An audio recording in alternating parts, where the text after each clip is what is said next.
know if I really love this decision. Over the middle, got his man, and look at him go!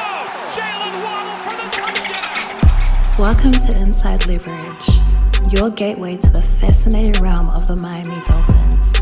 Join us as we delve deep into the team's dynamic Super Bowl journey. We invite you to share your most scorching takes, unwind, and relish in our captivating experience.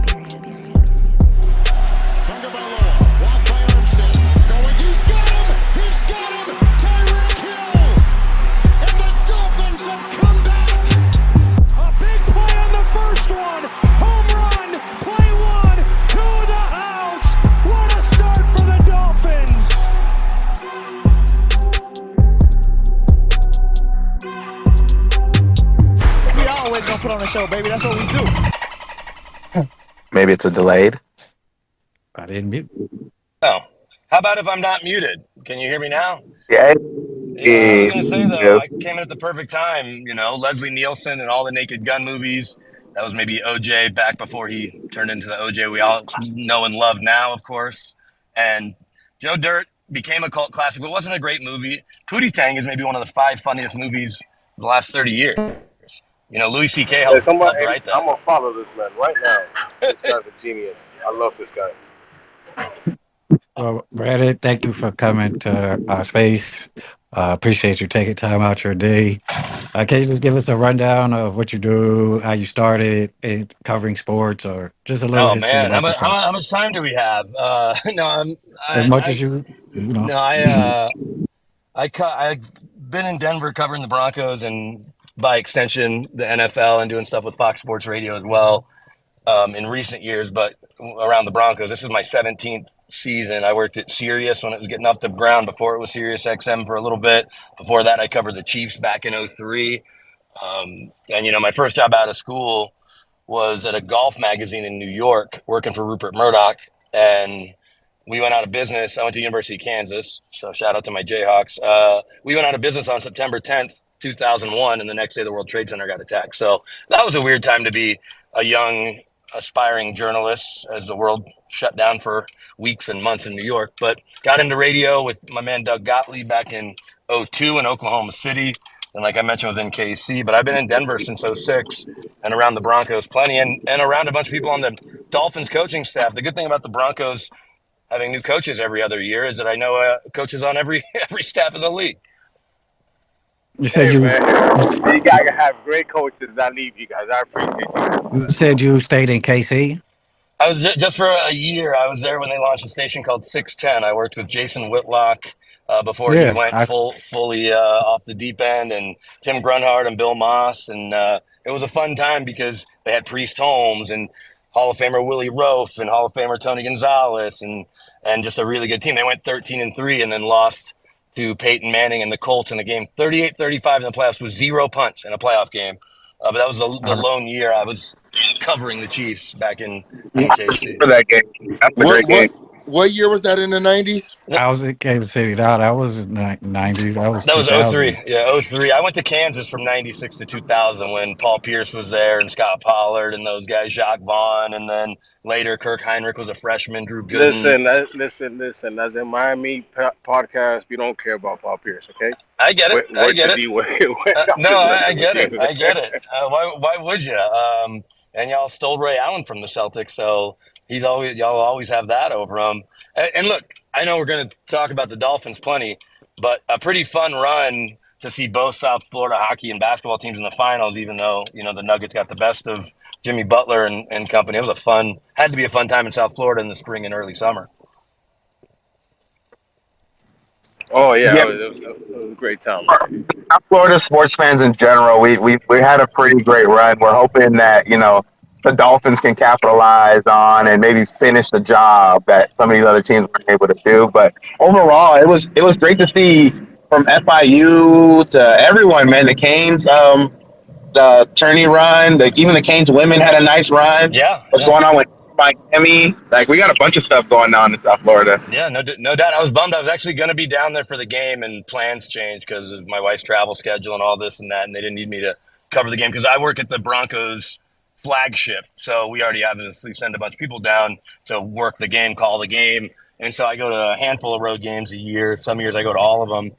Then the pandemic hit and I've been going to less, but I'll be at the Bears game. I just couldn't pull it off because I'd love to be in South Florida this weekend and say hi to Coach McDaniel, who grew up here, who I've known for a minute, Wes Welker, who played here, John Embry, who I've known forever because he's from here and played and coached at CU. And I got a lot of really good friends that, have gotten to help me spend time around or get to know Coach Embry a bunch of years because they're all CU Buff legends. Eric Studesville was here for a long time and is a great guy. Then you also have an offensive line coach who I would be very concerned about because last year when Nathaniel Hackett got fired, he actually may have even gotten fired almost simultaneously as Butch Berry. And I'm surprised Mike McDaniel brought him in to coach the O-line there. But and I don't pretend like we're friends. I don't really know the guy. I just know that the linemen that are still here did not have a lot of good things to say. And actually, when he got hired here, I had somebody from San Francisco reach out and say he's not ready to be a number one coach. He's not really cut out for it because the O-line coach in San Fran's really, really good. And Mike's really good with all of that stuff, but Mike doesn't have time to be the O-line coach or make corrections if the O-line isn't up to par. But to this point through 2 games, the O-lines look fine. So maybe I'm making hay for no reason. It's looked great, and I would honestly say at this point, and I don't want to jinx him, he's on pace to be, a heaven sent. As far as one of the offensive line coaches we've had in a long time, we've struggled at that position in particular on the coaching staff for about the last 10 years now. I think we had 8 in the last 9 years, guys? Well, since something like that. Since Chris Forster, right, who Butch Berry learned from in San Fran these last handful of years. But Chris Forster, for all his problems off the field, is considered one of the 3 or 4 best O-line coaches in football, and so that made Butch Berry's life easy having Chris Forster there with them, who certainly seems to have turned his life around a little bit or gotten it clean, for lack of the best word. I guess that's probably the best way to say it. So, but it's working between Mike McDaniel and Chris Forster's influence. You can't say anything, and that's been without Teron Armstead. So yeah, I was concerned for the Dolphins O-line, and to what we've seen through 2 weeks, there's no reason to share that concern right now unless something changes. So We also rank. Yeah, and what's even more impressive that they're doing it without Teron Armstead. What's the outlook of your guys' O-line? I've been hearing about some struggles. Is it more so Russell Wilson holding on to the football, or are you guys having some issues up front? No, it's not that. I think it's kind of a couple things, right? In general, we know that some O-lines can come together, and some places they'll plug and play guys, and it'll work because the O-line's established. Well, here the offensive line really. And even in the Super Bowl 50 team, they rotated a guard, Ryan Clady, who would have been a Hall of Famer if not for his knees, but was a 4-time first-team All-Pro. He tore his ACL in the spring, and left tackle was a bit of a question mark. But so we're going back 8 years. O-line has been very, very hit and miss, and right tackle especially. So Garrett Bowles has been solid at times at left tackle. They moved on from a guy named Dalton Reisner, who's from here and played at K-State. After 4 years, he really helps Garrett Bowles out because Garrett admittedly has a learning disability. And so, getting things communicated to him, when you have a guy that understands how he thinks and has been around him, they brought in Ben Powers from the Ravens, who certainly has plenty of experience blocking for Lamar Jackson in recent years, but he had Ronnie Stanley next to him, who's maybe the best left tackle in football, or on a short list behind Trent Williams. And so I think that there's some adjustment at left guard. The center, Lloyd Cushenberry, is very smart, but they think not the strongest guy in the world. He's been their most consistent offensive lineman. He was Joe Burrow's center at LSU and has started all 3 years, missed a good chunk of last season. Bowles missed all but 5. Then they got this right guard. They really like the kid, the belly, Quinn Minert. Y'all may remember from Wisconsin Whitewater. They showed his draft videos working out in Canada, blocking trees and all that. If not, you should look that up on YouTube because it's really, really funny. And then they gave Mike McGlinchey $87 million coming over from the Niners, and he's a captain and 6'8" and a mountain of a man, but struggles a little in the pass game at times. A road grader on the ground, and obviously a guy Mike McDaniel knows really well, and John Embry knows really well, and Wes Welker knows, but they also know where his vulnerabilities are. So when Bradley Chubb's lined up on the left side, they know that they can attack Mike McGlinchey a little bit. So I think they'll be okay. Russell Wilson has maybe been his own worst enemy at times, leading the league and getting sacked over the years. Not just, I think last year he was pretty high on that list, if not at the top, but a bunch of years in Seattle, even when he was going to Pro Bowls. But it hasn't really been on Russ to this point. I don't think. I think it's just they need to come together. And in week 1, he got sacked twice, but he wasn't hit very much. Last week, especially in the second half, he was hit a bunch. We know the Washington front 4 is legit with 4 Pro Bowl caliber players, if not 4 guys that have all been in Pro Bowls, and they sacked him 7 times. So the O-line is certainly a work in progress, but it's something that for all the love Drew Brees and skill players got in New Orleans, what was pointed out to me by some personnel people when Sean Payton came to New Orleans and then throughout his time there, as well as here, the first thing he did was beef up the offense and defensive lines. Like that was his priority. Obviously, you need all those other things, but if you're good up front, you're going to be in the mix and in games. And yeah, they're 0-2, but they've lost by a point and 2 points respectively. So it's not like they've gotten their doors blown off. They've just, come up short and been their own worst enemy. And how about this? They're the most penalized team in the league with 19, 12 on defense, which is number 1. That's not tied with anybody, including 5 penalties on third down where they would have got off the field, some personal foul penalties. So, I know you asked me about the O-line and I kind of shifted, but this isn't going to be a walk in the park. Doesn't mean the Dolphins won't win, especially because all-pro safety Justin Simmons, who grew up there in South Florida, I want to say in Stewart, he's not playing this week. Good, Junior, then Brando. All right, I appreciate you. Go ahead, Wally, then Brendo. Junior was It first. was Julian and Brando before me. Okay, Oh, I didn't see Junior's hand, but go ahead, Junior. Hey, how you doing? Appreciate you coming through on Inside Leverage. Inside Leverage. Just came from work now. Sorry. All good. Wanted to kind of stay with the offensive line. I'm an offensive line guy. We actually love Quentin Miner. He worked out with Coach Flo at the time when he was a coach, when he was doing the Senior Bowl. Right. We loved his temperament and everything. So yeah, man, we know a lot about him. It's unfortunate he didn't come to Miami, but it looks like he's having a good career so far. So much luck to him. Quick question about last year a little bit with Barry. It's similar with the outside zone type of blocking scheme. Do you feel like sometimes quarterbacks who I feel like are more a dual threat who likes to automatically go outside when they feel pressure and not opposed to like kind of stepping in the pocket and kind of stay there just a little longer to throw to a receiver or find an open man? Does that kind of affect a quarterback like Russell Wilson, or you think that's too premature in this case because it is a new system and it's a new learning where guys are at and stuff like that? In your opinion, you think that type, because of the blocking, that style of blocking is not good? It does not fit for most quarterbacks, dual threat quarterback? Well, I guess part of it is if you look at where it's been run and run effectively, because traditionally, right? This is to give everybody a quick football history lesson, and I don't want to misrepresent any of it, but you look at what Mike's doing and Kyle's doing, sort of what Sean McVay's doing, certainly Matt LaFleur, what Nathaniel Hackett's trying to do, what he tried to do here.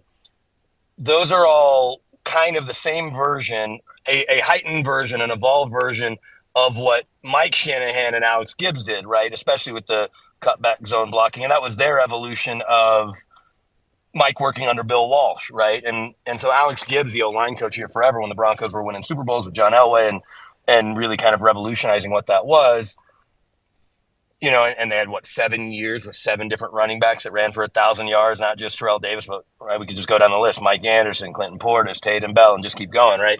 So it obviously has been effective. And then Kyle's the one that really, I think, when they were in Washington especially, and he probably didn't get to do it as much as Matt Ryan, but added the bootleg elements. We still haven't seen a quarterback that's as athletic as even a 35-year-old Russell Wilson. Trey Lance couldn't get it going, right? And so when you look at the most athletic quarterbacks, we haven't seen them play in this offense. So it's interesting to think about, and it's something I haven't spent a lot of time talking to people about, like, does this offense work against athletic quarterbacks? Now, Sean Payton, he and Andy Reid, are probably running their own versions of this. And, Sean was in Philly. I can't remember exactly if he crossed over with Andy Reid before he was with Bill Parcells in Dallas. He was in New York before that. But it's one of those things where they're kind of putting their own twists on it. But I know that all those guys love the way Sean Payton calls the game. And Josh McDaniels kind of, he evolves as he needs to, as another really creative play caller. But the one thing that Sean does is do the best to maximize his personnel, similar to Josh McDaniels, right? There were plenty of years where Tom Brady was going to dice you up when he had Randy Moss and Wes Welker, and then other years where they were really run heavy. And even though Tom Brady was there and his numbers were good, they weren't prolific like they were the last couple of years in Tampa at various points. And so Sean is doing all he can to find the things that work best for Russ. And in week one, that was getting Russ outside of the pocket or Russ just buying time. And then even that being said, he still only threw 2 passes over 20 yards. So the bigger overarching theme as it relates to Sean Payton and Russell Wilson in this offense, and we're not necessarily going to see it this week, although it's worth noting Sean Payton has one of the worst September records for a guy that's gone to the playoffs as much as he has as anyone. But in the month of October, he wins 70% of his games. So, and Sean keeps talking about it's a race to get through these 4 games. And then they get, I don't call it lucky, but they go to the Bears next week, and then they get the Jets without Aaron Rodgers coming in. So they could, even if they're 0-3, be 2-3 real quick. Now they, could easily be 2-0 heading to Miami. Regardless, Sean Payton, I think, hit the ground running and got to where he was comfortable with this offense in the spring and summer. But I've asked him, I asked Joe Lombardi, the offensive coordinator, who came back over with Sean after being with the Chargers the last couple of years, but was with Sean a bunch of years in Miami. I asked both of them this week, is part of it taking a little bit longer to get play calls in and figuring out exactly what you're comfortable with and getting personnel groupings in, just the fact that he was rolling for so long in New Orleans for 15 or 16 years, and Drew Brees was the quarterback for almost all of it, that he was, let's just say he was going 100 miles an hour. And so it's not that this Broncos offense can't get there, but that he needs to go 75 miles an hour right now because they're not ready to go 100 miles an hour. So in week 8 or week 10, they might be. And so I don't know if that's exactly answering your question. And I think at the end of the year, we might have a good idea. Or if we ever see a quarterback that has the athleticism like Trey Lance come in as a young QB and play for Mike McDaniel, Kyle Shanahan, Matt LaFleur, right? Because I don't think Jordan Love has that either. And we'll see, because this quarterback class is obviously fascinating coming out. Caleb Williams certainly falls into the category as far as being more athletic than people think, faster than people think. Drake May, Shadur Sanders, who I've gotten to see play a couple times up here. I know y'all are keeping an eye on what Coach Prime and the Buffs are doing. He doesn't run like his dad. If he did, he might be the most exciting prospect of all time.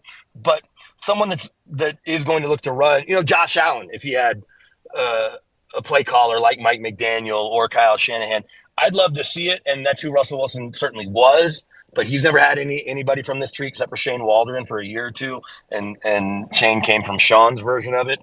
So I don't know if what the scheme design works against an athletic quarterback. I just think that Sean Payton is slowly eliminating what isn't working and trying to focus on how to get the most out of Russ in this offense, assuming they can buy him enough time to either get outside of the pocket or make a quick throw in the flow of the offense. He threw 292 touchdowns in Seattle. That's not an accident. And I haven't gone back and looked at this. I need to talk to somebody because I'd be willing to bet at least 250 were outside of the pocket, right? They weren't 3-step drop, in the middle of the field on a dig route in the end zone, right? I bet you they were him doing something, getting the play extended and then letting it rip because he has such immense physical talent. Appreciate you, man. Thank you. Of course. Go ahead, Brandon. Well, my question is, you were talking about how Justin Simmons is injured, and then also Frank Clark is injured as well, and a defensive tackle who's questionable. And you're talking about how they're, one of the most penalized, having like 12, I think you said, on the defense, or 11? 12. And 12. So how are you seeing them attacking this speed and this team at that level? Yeah, it's going to be a challenge for sure, and I think maybe the biggest way to counteract it, even though they can certainly score quick and score often, I guess we have to see where Jalen Waddle is. That maybe neutralizes it a little bit, right? Because you can't coach up his speed even with fast backups. They're not Jalen Waddle, and certainly not Tyreek Hill speed or Raheem Mostert top end speed especially when he gets going. And so losing Simmons, who runs really well, but also is just super, super smart. And it's funny because Steve Atwater at times was a deep safety here. He and Dennis Smith kind of would roll, and then Steve was more in the box when Tyron Braxton was safety in those Super Bowl teams. And they've had great safeties here, but John Lynch, Brian Dawkins, those guys, more strong safeties. I work with a guy named Alfred Williams who won those couple Super Bowls as a pass rusher opposite of Neil Smith. And Big Al said yesterday on our afternoon show that Justin Simmons is the best deep safety the Broncos have ever had. Even when Steve Atwater or Dennis Smith were back there in the late 80s, early 90s, Steve was a rookie in 89. But so that's pretty high praise. And he's gone to a couple Pro Bowls. He's been a first and second team All-Pro, maybe second team All-Pro twice. But regardless, he's been someone they could rely on, especially when the ball was in the air. And with everyone kind of running some version of Vic Fangio's defensive scheme in terms of creating a shell coverage over the top, right, and trying to keep things in front of you, that Vic really, I think, put on full display when the Bears gave Patrick Mahomes fits, however many years ago that was, 6-7 years ago, and then Vic in Denver for those few years, and now obviously Vic in Miami, and so many people running it and borrowing that. The Broncos are going to have to do exactly the same thing, right? It's, hey, we're going to try to – and I think they need to look at what the Patriots did last week, because we saw Tyreek Hill get in the end zone, but it wasn't like – it didn't look like it did against the Chargers, where he's just running by everybody, and Brandon Staley's a Vic Fangio disciple. So I think they're going to have to get clever. Vance Joseph, who you guys remember in Adam Gase's first year as a defensive coordinator there, now has a bunch more years under his belt calling plays and had some good defenses in Arizona at times. Vance isn't afraid to blitz, but their pressure rate week one wasn't really good. Nick Bonito, another South Florida kid who they took out of OU and didn't hardly play last year, has had to play more because Frank Clark's hurt. He can get in the backfield. Jonathan Cooper, Randy Gregory's healthy right now. We've never seen Randy Gregory play a full season. Don't know if we will this year. And he hasn't really made a lot of noise yet, but they paid him money to make noise. So they're going to have to generate pass rush there. You mentioned the defensive tackle. That's Mike Purcell. He's a nose tackle. He's a run stuffer, so he's not going to be in the backfield. But Zach Allen, who Vance Joseph brought over, who replaces Draymond Jones, who does get into the backfield and is now in Seattle. Zach Allen comes over and was very disruptive in training camp, has yet to be very disruptive, but we all know the best way to ruin an offense is to throw off a quarterback's timing. And so if they can get to Tua and make plays, they'll have a chance. But their margin for error is going to be very low. They had Washington beat. They're up 21-3. They fumble. Russ fumbles. Russ throws an interception. They allow some long drives. But I think long drives by the Broncos offense, which it's worth noting, has the highest scoring rate per possession in the NFL. They've either found the end zone, which is number one, or found points in the kicking game more than anyone. But they only had 6 possessions against the Raiders in week one. So the offense is figuring it out. The defense, though, losing Justin Simmons is going to be a huge, huge loss. And I think they might rely on Pat Surtain, especially if Waddle doesn't go, to just follow Tyreek and then still give him some help, but make everybody else beat you. All right. By the way, Jalen Waddle is better. I mean, Javon Holland's better than Justin Simmons, but you got more tape and more accolades to speak for. Yeah, so, right, and we'll see what and look, I think that they'd love him in Denver too, but Justin Simmons is their guy, and without him, it's going to be a challenge for sure, because he's a guy that gets everything right on the back end. Although Kareem Jackson, who's a million years old, will also at least handle the leadership communication part.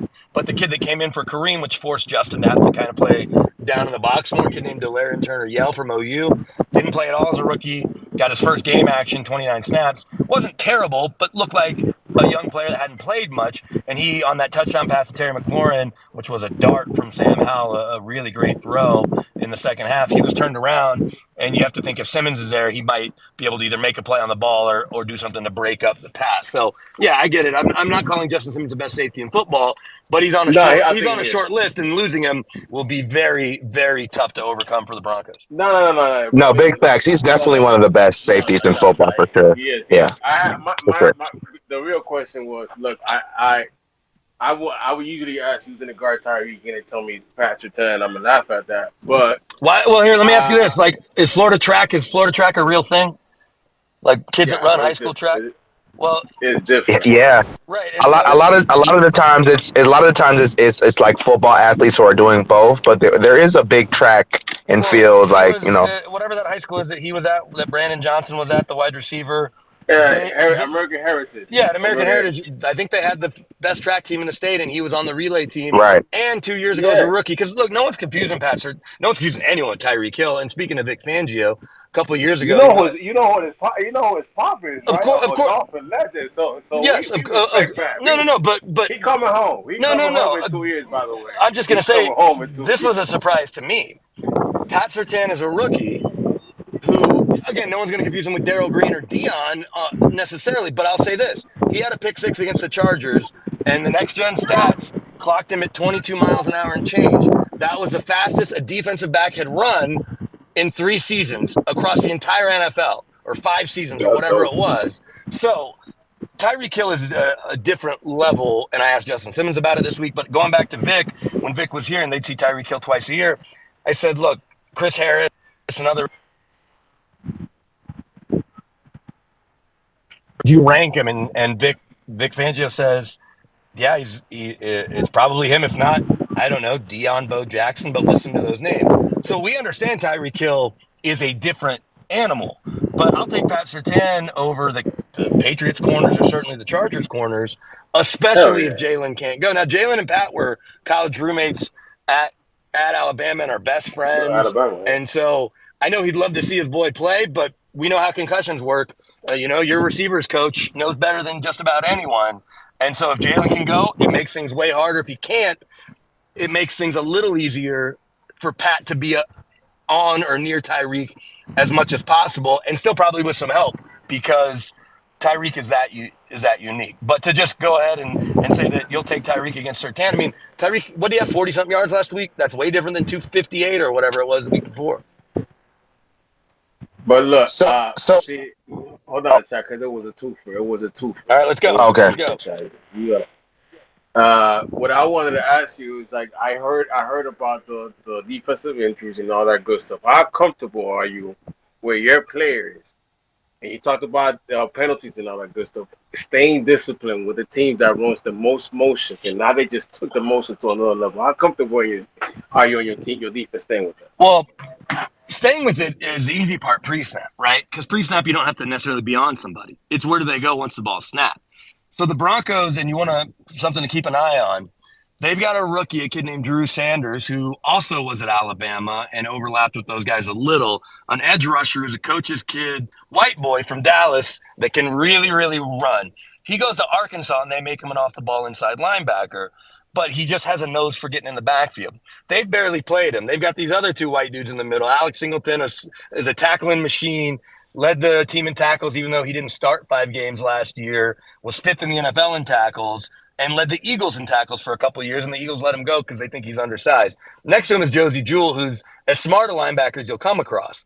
But Josie Jewell isn't the most athletic guy, so he's always in the right place and understands where everything's going. He's one that calls the defense. That's why I'm worried, especially when Mike's deploying running backs out of the backfield and with all the extra motion. So pre-snap, I'm not worried between Damari Mathis, another Florida kid, I think he's from the north side of the state, and Surtain, and everybody else that's going to deal with keeping up with everyone. Pre-snap, I'm less worried, although they are really creative. And I asked Sean today about Mike McDaniel, the play caller, right? Because we make such a big deal about those other play callers. Sean could not be more complimentary of Mike McDaniel, who's only called plays for 19 NFL games. And we know Mike's a smart kid. He not only grew up here and grew up, he worked for Mike and then he worked for Kyle. He went to Yale. Not a lot of dummies walk around Yale, even on their football program. They may not be good enough to play in the league, but not a lot of dumb kids at Yale football. So pre-snap, I'm not worried. It's once the ball snapped, I would certainly be worried. And I say worried, I'm not a Broncos fan. My kids are. I grew up in Dallas. I'm a reluctant Cowboys fan. So that being said, the Broncos know they're going to have their hands full. But here's the other thing we do know, guys. I'm not predicting a Broncos win, although you'll see it in our tweets. I'm not saying I'm going to put that in my picks or my bets, but I picked the Broncos because if they win, I look smart. And if they lose, everybody just makes fun of us like they had the last 2 weeks, and I don't really give a damn. Anyway, I know the Broncos will have their hands full, but it's a weird league, and it doesn't mean they won't get creative to try to figure out how to slow Tua and company down. But I'm not necessarily picking the Broncos to win here talking to y'all. At the same time, I don't think that the Dolphins are just going to roll over this team. So, Brandon, let me ask you: the Broncos win What do you mean? Hold on, I have my hand up. Coach, if you watch that back channel, Coach I, needs to talk because he has to go. We can go one more. So Let's you, go. Let's go. No, no, no. go I ahead. can follow up real quick. I got Go ahead. about 7 minutes. All right, all right, Brian. go ahead, Chad. Wanted to say thank you. No, real quick, I just wanted to follow up on that. The Broncos win if the Dolphins win if. The Dolphins. Wow. The Dolphins win if they continue to execute on offense, and Bradley Chubb, another guy that we're obviously very familiar with, a guy that I love. The Broncos just weren't going to pay him because they were scared about the injuries, but he's a great guy. I know he's been great in the community since the second he got there and will continue to be.